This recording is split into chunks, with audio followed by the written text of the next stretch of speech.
Hello and welcome back to the North Shore Station. I'm Lucas Durazio, joined on Zoom today.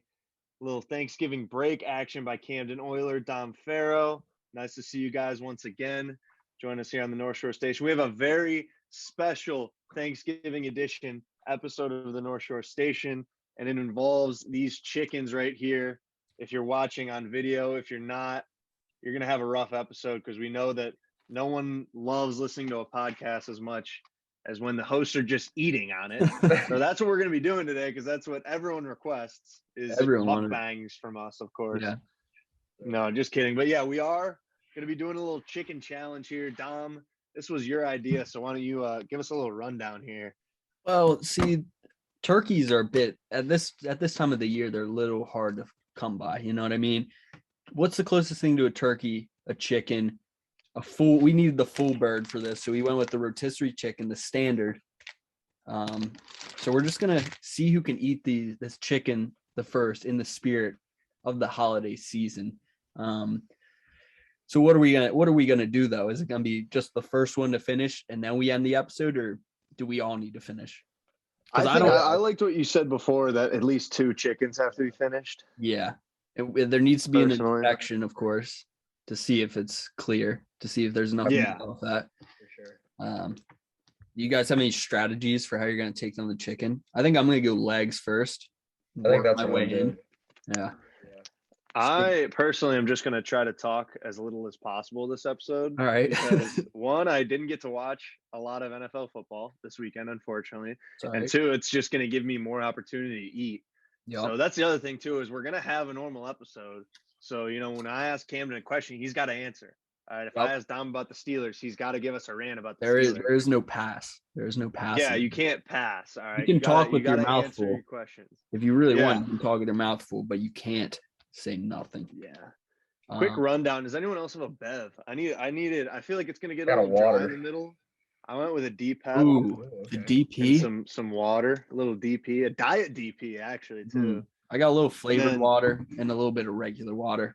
And I got a towel next to me because I know it's going to get a little greasy down here. I just got a full roll of paper towels personally. Yeah, any sauce? I feel like in the middle I'm going to get a little dry, like I said. Ooh, the Old Bay hot sauce. Camden with the Old Bay hot sauce. Nice. That's going to be the key to victory today.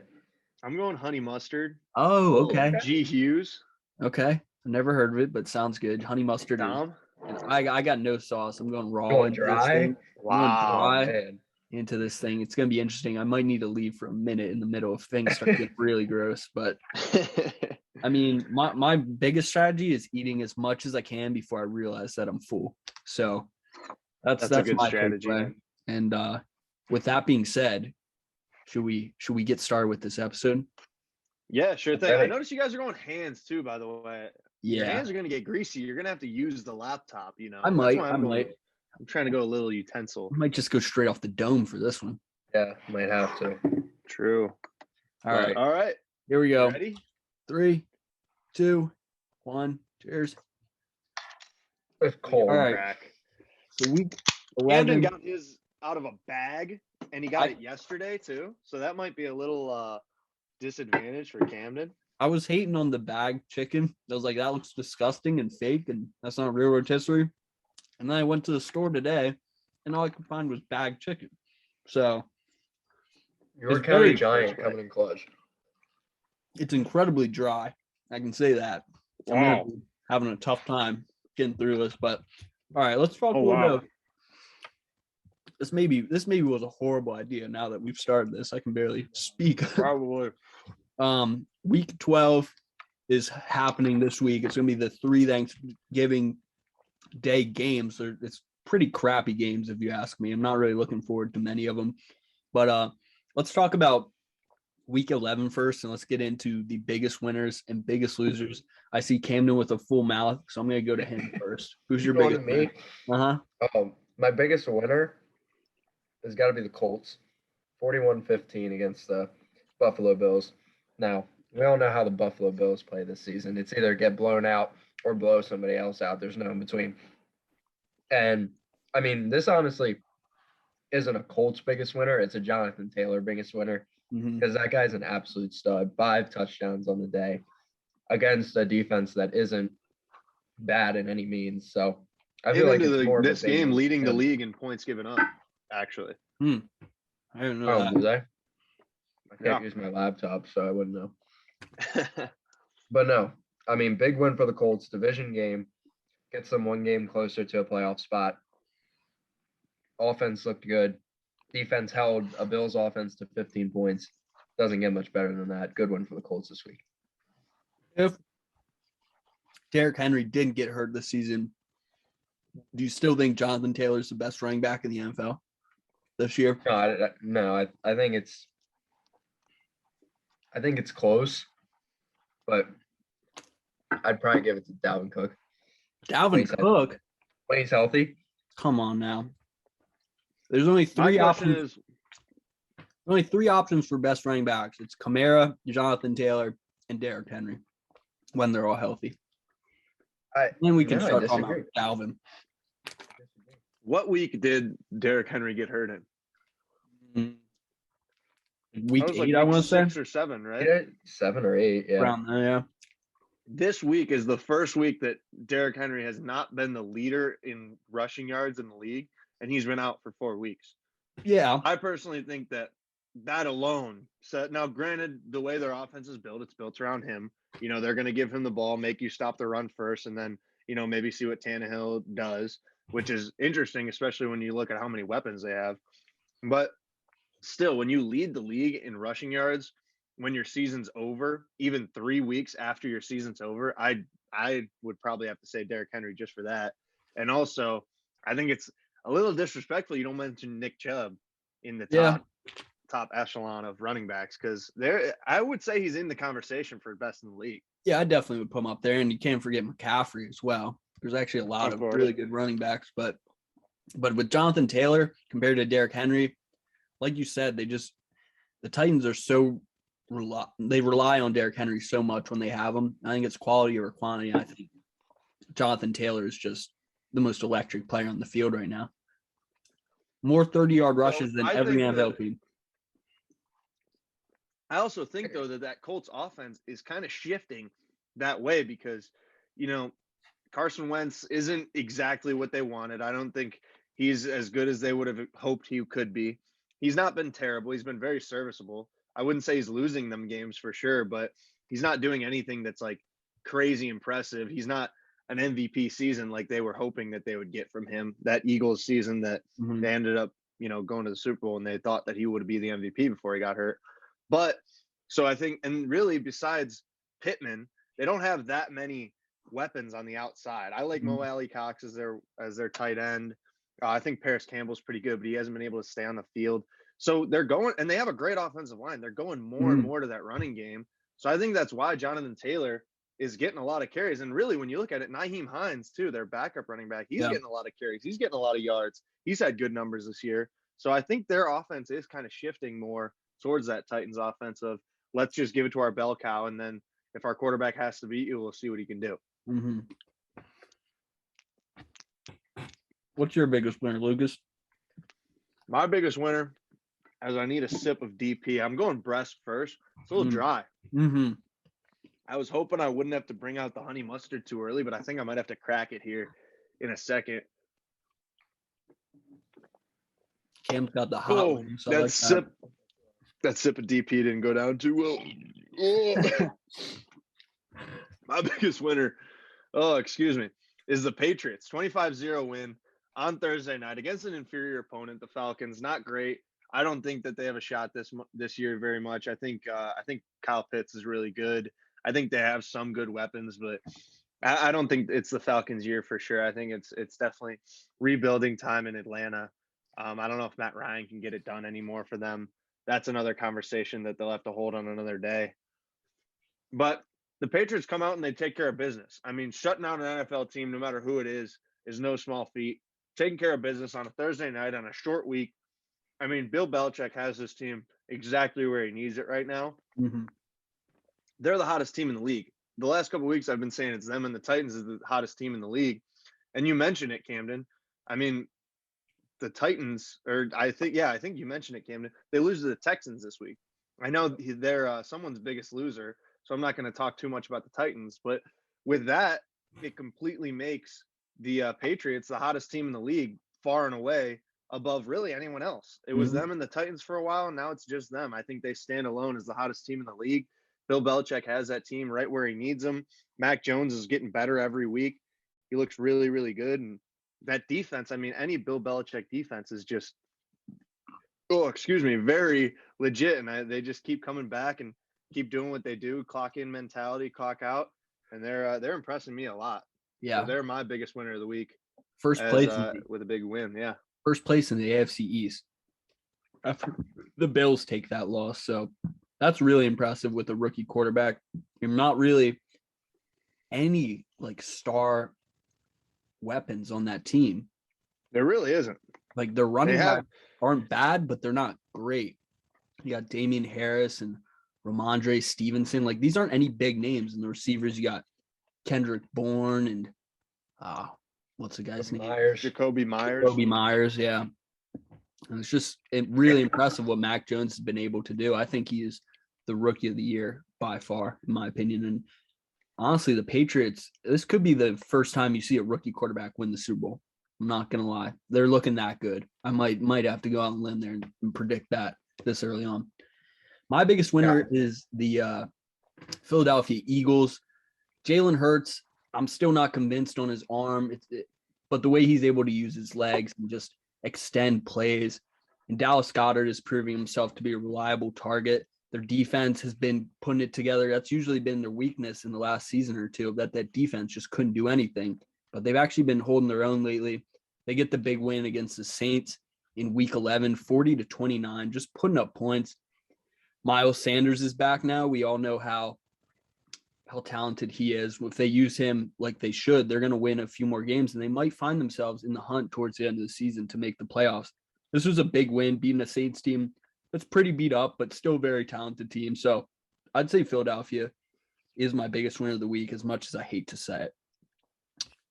I think the big step this week for Jalen Hurts is those 3 rushing touchdowns. I mean, like you said, not really convinced on his arm yet, but his legs are very special. And I think that some quarterbacks, they're really good athletically, but they want to be a pocket passer. They want to get it done with their arm first, and they're almost hesitant to run. I think in a game where you have 3 touchdowns, I mean, he had 18 rushing attempts. I think that's the right step for this Eagles offense, because I think he's probably one of their best weapons, honestly, besides Devontae Smith and Dallas Goedert. I mean, they have all right receivers. I like Quez Watkins a lot, actually. I think Rager's all right. I think he's getting better. Not in this game, only 1 catch, -1 yard. But still, I mean, he's one of a huge weapon on offense. Think about last year when he wasn't starting. Carson Wentz was their starter. They'd bring him in because he's such a weapon. So you got to use your legs when you got him, because you are a weapon with your legs. I think that the Eagles have to realize that, and Jalen Hurts has to realize that, and that's only going to help them moving forward. And he has something that can't be taught, and that's leadership. Like, it's clear that he is a fantastic leader. He might not be the most talented quarterback in the league, but I would say he's one of the best leaders, especially with how young he is. And that'll go a long way in that locker room to bring those guys together if they can continue getting talent on that team. My biggest loser is the Tennessee Titans this week. And it really wasn't because of the entire team. They only lost to the Texans, who came into this game 1-8. Titans came into this one 8-2. They lose 22-13. And this one's all on Ryan Tannehill. I mean, without Derrick Henry, it's really tough for this team to rely on guys like Adrian Peterson, who they just released, Dontrell Hilliard, who didn't play bad, but he led the team with 35 rushing yards. But Tannehill, on the other hand, throwing the ball 52 times. There's no world where Ryan Tannehill should be throwing the ball 52 times in an NFL game. He's not that type of quarterback, and it shows because he had 4 interceptions. And they were able to move the ball down the field consistently throughout the game, but it was the turnovers that really killed him. 26 first downs, 317 passing yards, 103 rushing yards, compared to Houston, who had 107 passing yards with Tyrod Taylor, who looked pretty good, 83 rushing yards. But again, it's the Texans against the Titans, the team who came into this game being the hottest team in the league. So they clearly are the biggest loser, in my opinion, this week. This chicken's starting to weigh me down. I'm not going to lie. The middle is unbelievably dry. Yeah, it's hard. Like, really bad. I I regret knocked going. that out first. I regret going no sauce on this. That was a I haven't bad even opened the mistake. sauce personally. Huh? I haven't even opened my sauce, Really? but I That's think I'm going back to the middle after taking a break to go to the legs, and I think I might have to get the sauce. There's not much middle left, really. Yeah, I'd say I'm about Kinda out halfway here. done. I got the legs and the wings done. I got half a breast done. I got the other half left, but I'm really slowing down. I'm not gonna lie. Camden, we haven't heard you talk in a while, which means you're hammering away. First, give us an update on your chicken. And he's Second, been give going us your biggest sauce. loser. He's going sauce the whole time. Yeah, He's going heavy on the sauce. Mm-hmm. I'd say I'm right. I'd say I'm right with Dom. I finished the legs, the wings. I'm right. I'm devouring the middle right now. The skin is unbelievably disgusting. No, the best part of a rotisserie chicken. No, not this one. Yeah, I got good skin. Awful. It's like rubber. I mean, it's just so dry. I'm looking at Oh my God, right yeah. now. Oh, I just had a really greasy bite personally.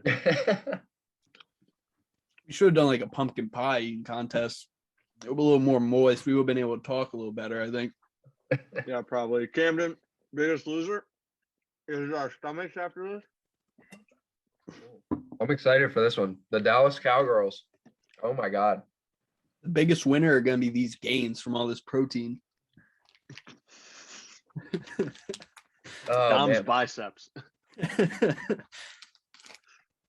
But no, the Cowboys biggest loser this week. I believe just 7 points, 9 points against the Chiefs.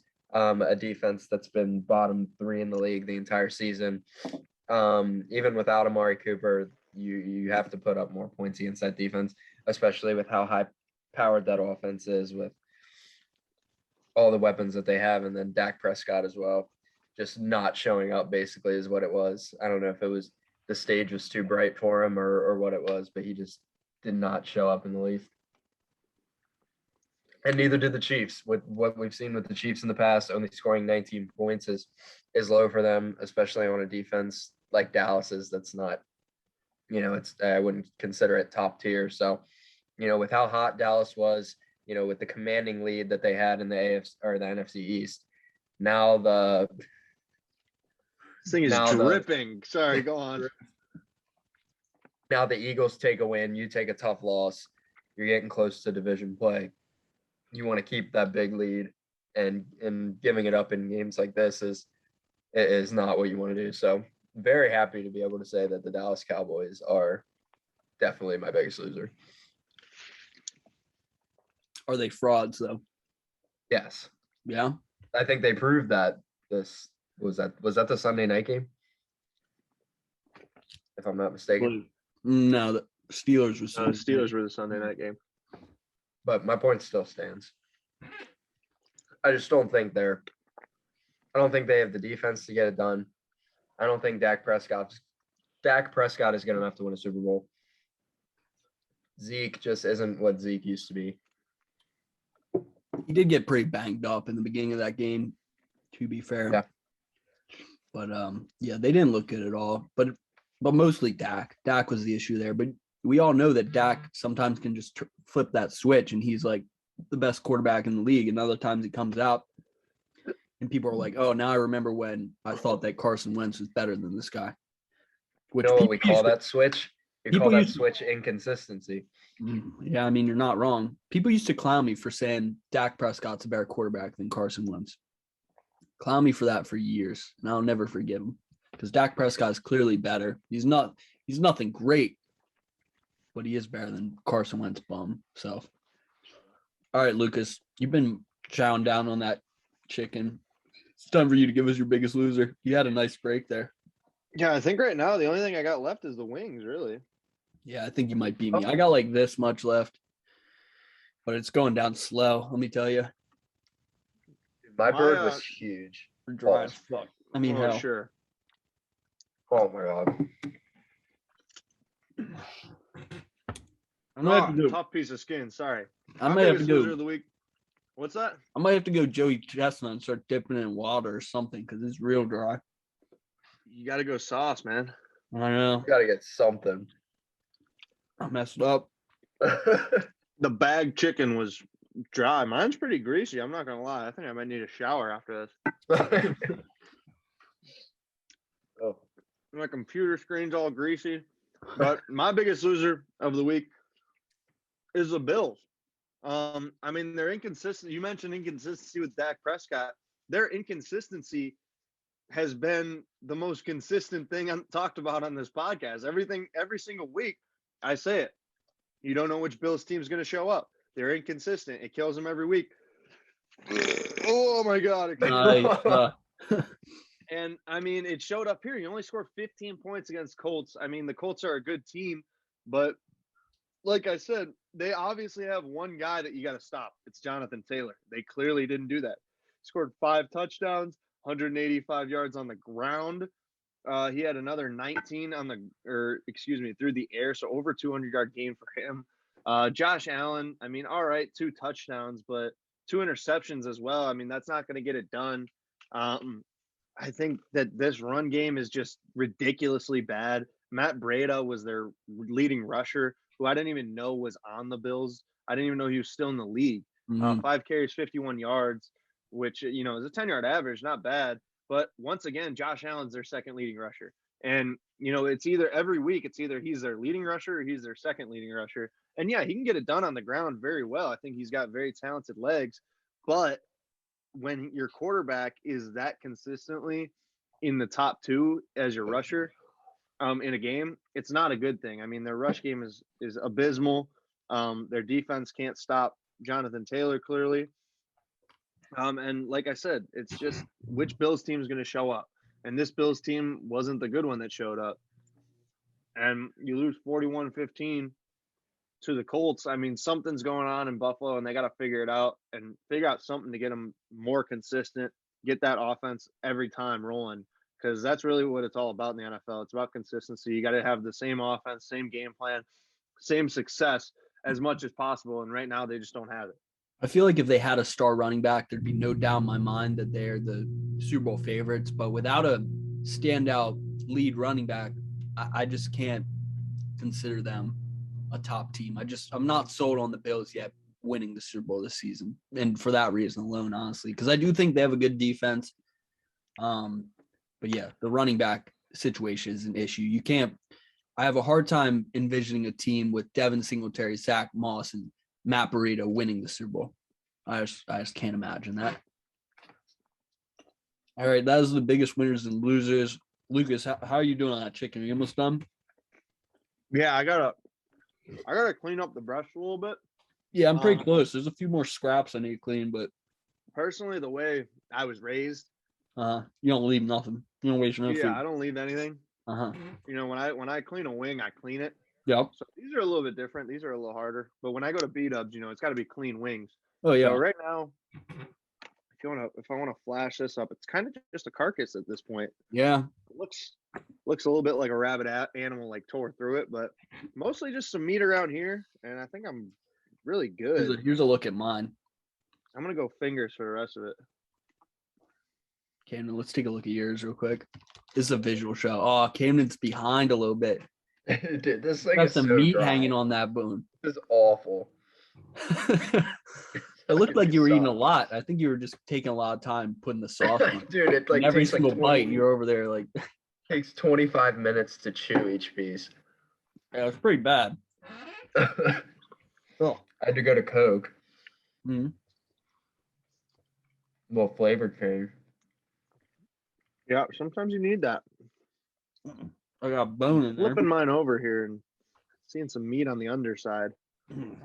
All right, let's take a look at these Thanksgiving Day games in the spirit while we're finishing these chickens before we go into our locks of the week. Did you just yuck? I almost just like cracked my tooth on a bone. Sorry, go on, Dom.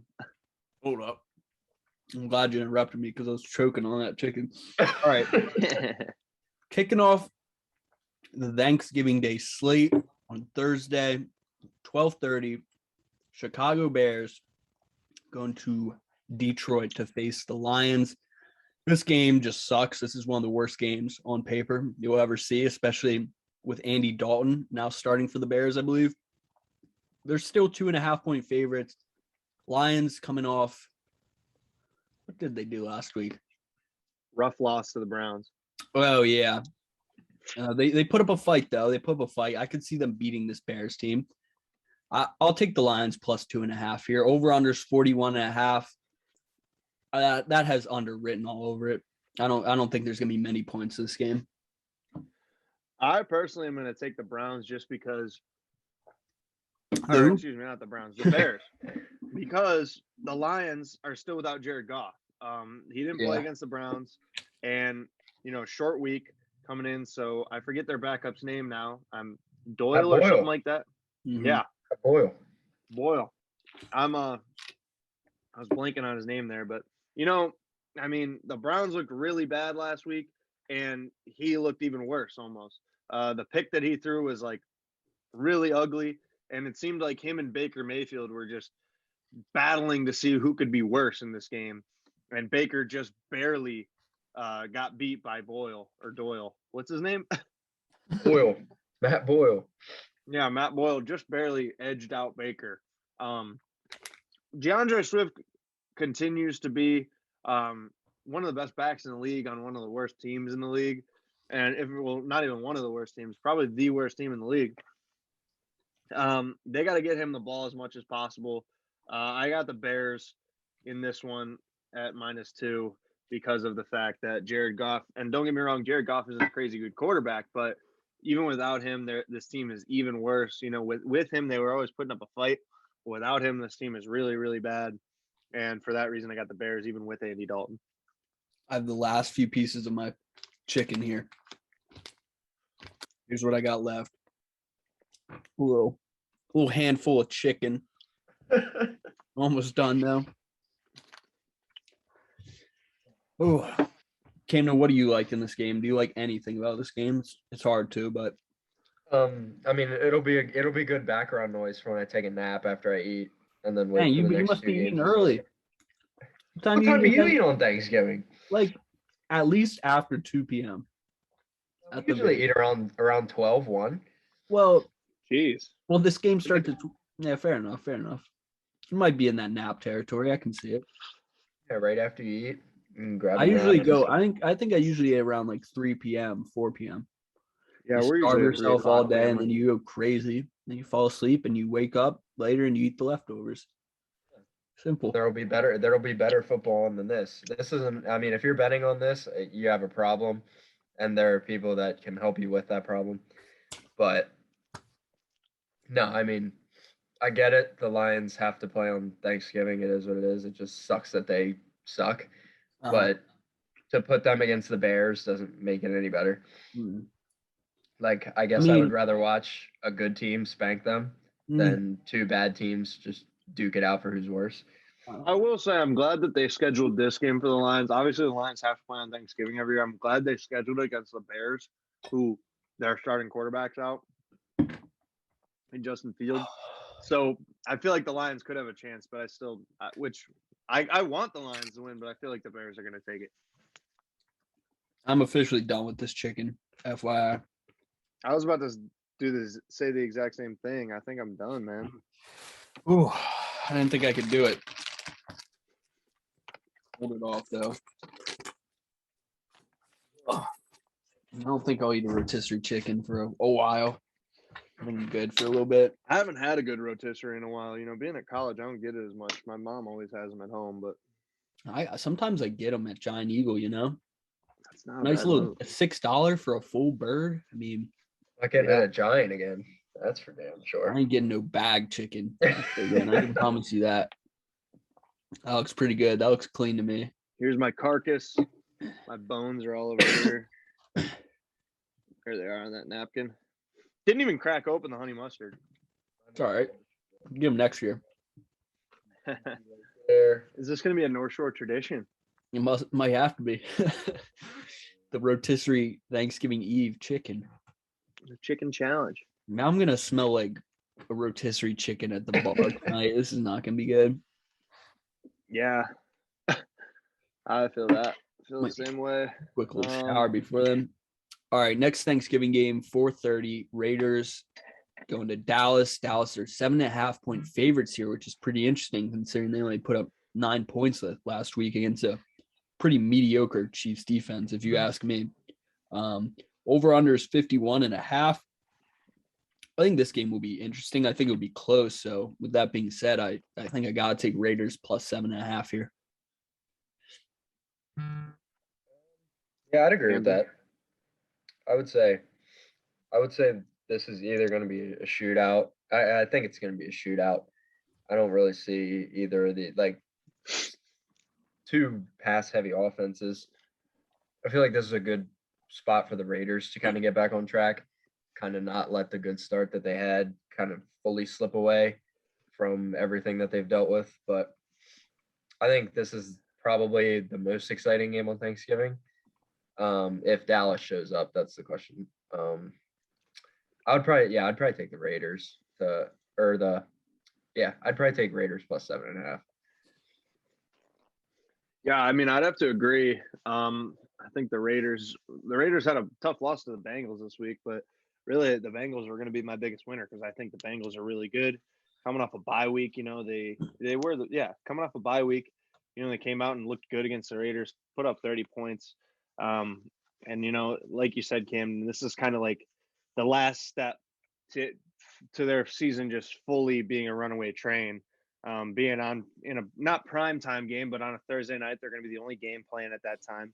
So, all eyes are going to be on them. It'll be interesting to see how they answer in Dallas on Thanksgiving. Dallas always plays on Thanksgiving, so they'll be prepared for it. But I would also take the Raiders to at least cover and hopefully win for them before, like you said, it's just a snowball effect because then their season can be completely off the rails.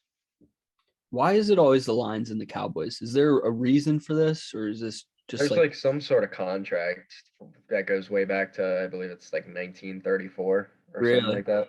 Yeah. Huh. I know that's the Lions. The Lions have played every year since 1934, and then Dallas is 1950 something, I believe. Huh. Interesting. Well, I would prefer if it was more like the NBA Christmas schedule where it's just the best matchups possible.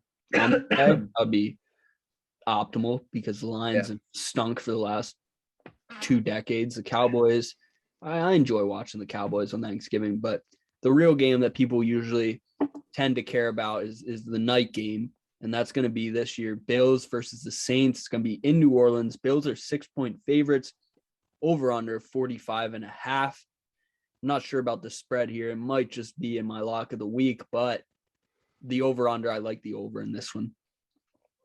I think this will be a shootout. Yeah, I mean, I could very much so see that in the tryptophan bowl, or what do they call that stuff that puts you to sleep in Turkey? Tryptophan, right? That's just this one. That's just this game because half America is going to be asleep, stuffed full of pumpkin pie and turkey and gravy and stuffing. So that's probably going to be. I'll be in that boat for sure. I don't know. I mean, Bills -6. Like I always say, I say it every single week. It depends who shows up. I mean, if Josh Allen comes out, they could win by 20 in this game. If not, I mean, I could see Trevor Siemian keeping it close, as strange as that sounds. And I could take the Saints. It's in New Orleans as well. That's going to help the Saints a lot. I don't know. I agree. I would take the over in this game, but I don't know about these lines. I don't know if I can touch them. Camden? I don't know. Is Kamara playing? Does anybody know? I want to say no, but I'm not entirely sure. If not, I mean, that's their offense is so beat up. I just can't see them getting anything going against a team like the Bills. I think they're, if the Bills come in, I think the Saints are going to have to score a lot of points to win this game. And it's probably just not going to happen. You can't expect Trevor Siemian to score 40 points on a primetime game like that. So I would probably put my money on the Bills. And then probably the under too, just seeing how the Bills showed up last week, and then how the Saints offense just, there's not much left to it. They're kind of hanging on by a thread. So not really Not really. Yeah, I'm probably not going to watch this game. I'll probably be asleep. Not too interested in seeing Trevor Siemian try to will his way to a victory, a meaningless victory at that. And Kamara won't be playing, so not even worse then. Yeah. There's some other interesting games this week. Buccaneers, Colts. That's on Sunday at 1 p.m. Buccaneers are 3-point favorites in this one. Over under 52.5. Colts looked sensational last week. I've said it all year. I'm not super high on the Bucs this year. So I'll say the Colts here. I don't really have much reason for it though. Yeah, I mean, I feel the same way. There's not really much reason. The Bucs haven't looked great this year. Big win against the Giants, but it's the Giants. Giants almost my biggest winner of the week just because they fired Jason Garrett. So good job for them out of New York. Moving in the right direction in East Rutherford just because of that. I don't know. I mean, Tom Brady, he's going to get it going at the right time of the year, just like he does every single year. That's what he does. Even if their team doesn't look spectacular in the first half of the year, he knows when to get hot. I'll take the Bucs in this one. Actually, I was going to say Colts, but I'm going to say Bucs. I think they beat them by a touchdown or two. Yeah, I would take the Bucs in this one, but I think the Colts give them a game. I think Jonathan Taylor is hot, and he's going to get the ball as many times as they need to give it to him. Keeping Tom Brady on the sideline as much as possible, and that's what they're going to have to do. They're going to have to keep Tom Brady from scoring because I don't really know if their defense is good enough in the secondary to keep Tom Brady from doing whatever he wants. But on the offensive side, it's gonna be a battle of the offenses, passing versus rushing, I guess you could say. So I think it'll be a high scoring game. But I would probably take the Bucs to pull it out if I was putting money on it. Looking at this week's schedule, I'm gonna say it. I think this is the best week of football I've seen. There's some really, really good matchups here. You got Rams, Packers, Browns, Ravens, Vikings, 49ers, Steelers, Bengals. I mean, those AFC North games are always great. And then we got Titans, Patriots.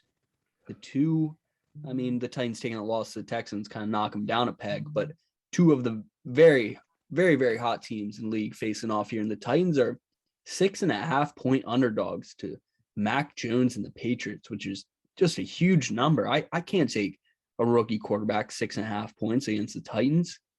I gotta take Titans 6.5 here. Yeah, this was originally going to be my lock of the week, but looking at a couple other games, I switched it up. I would take the Titans plus 6.5 too. So this is my pseudo lock of the week, my half lock of the week. I think plus 6.5. I still think they're hot. Definitely knocked down a peg, but I think the Titans and the Patriots always play pretty good games. I'm gonna go with the Titans plus 6.5. Cam, before we get into the locks of the week. Yeah, I think that's difficult to expect a rookie quarterback to win by that many points against a good team. But they are hot. They're the hottest team in football. Mac Jones has got a lot of hype behind him right now. People are talking about, they're going back to the draft and whatnot, which you let a guy like Mac Jones fall to Bill Belichick, you kind of shouldn't be surprised at what we're seeing right now. I mean, that's literally the man that he built is now Tom Brady. So, it's a lot of the same characteristics in Mac Jones. So you had to expect he was going to do the same thing. But I mean, the Titans, they're going to want to look to get it back on track. And it'll be on a big stage against a team that's hot.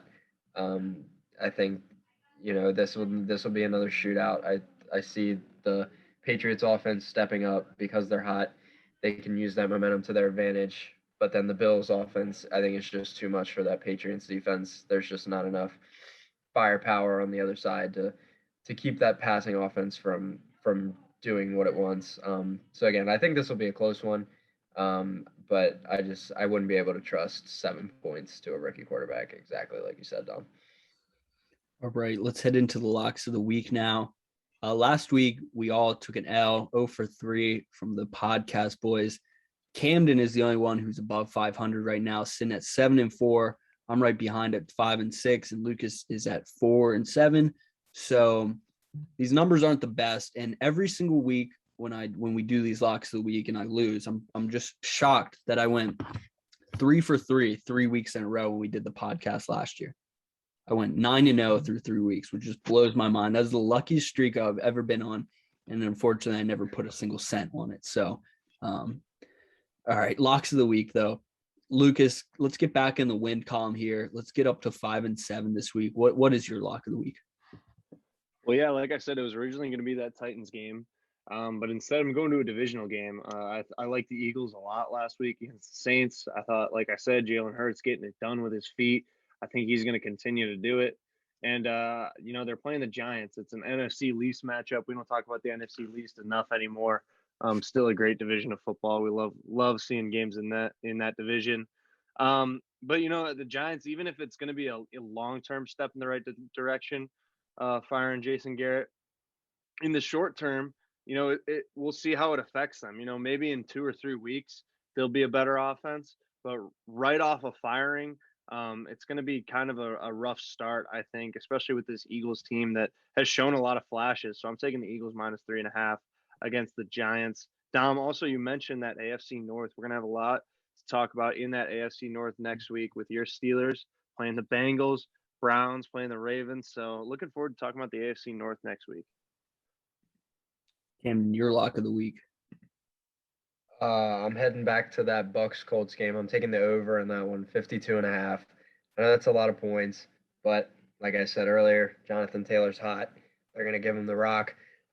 He's going to keep Tom Brady on the sideline. So then Tom Brady's going to have to score quick, and it's just going to result in a lot of points. So 52.5, it's a lot, but I think it's very doable based on how these two teams are going to have to play each other. You're pretty money on the over-unders too. I'm a little worried about that, but I think there are a lot of good lines here that I like a lot. I'm in between a few. I like the Chargers -2.5 versus the Broncos. I like the Steelers +4.5 versus the Bengals. And I really, really like the Bills -6 versus the Saints. I can't take Steelers. So it's between Bills -6 and Chargers -2.5. I'm gonna give you guys a little Thanksgiving special. Bet this one because it's free money right here. I'm gonna go Bills -6. They're gonna bounce back big. The offense is gonna be on fire, and that will be the lock of the week, and that will put me up to 6-6, back at 500. I'll be clawing at Camden's lead here next week. Just count on it. But until then, we will see you next time. Enjoy your Thanksgiving. Enjoy the turkey, stuffing, mashed potatoes, cranberry sauce, whatever you like. You guys got any final words to say? No, I think I've decided my punishment for you guys when I win. I saw it at the store the other day. Don't worry about it. What is it? Well, we need to know. You can't just say I got a punishment, and then when we lose, be like, "Here's your punishment." Yeah. So it should be a punishment. It'll be a surprise. But it needs to be a punishment for you too if you lose at this point. Well, you pick your own punishment. Whoever wins it picks it. Yeah. All right, fair enough. What is it? Some Bean Boozled type of? Don't worry about it. He saw it Even at the if grocery Camden store. wins the locks, You'll find out. You'll find out when you lose. So. All right, we'll wait and see. Until then, though, enjoy the holidays. We'll see you next week for episode number 13. This has been episode 12. Have a good one, folks.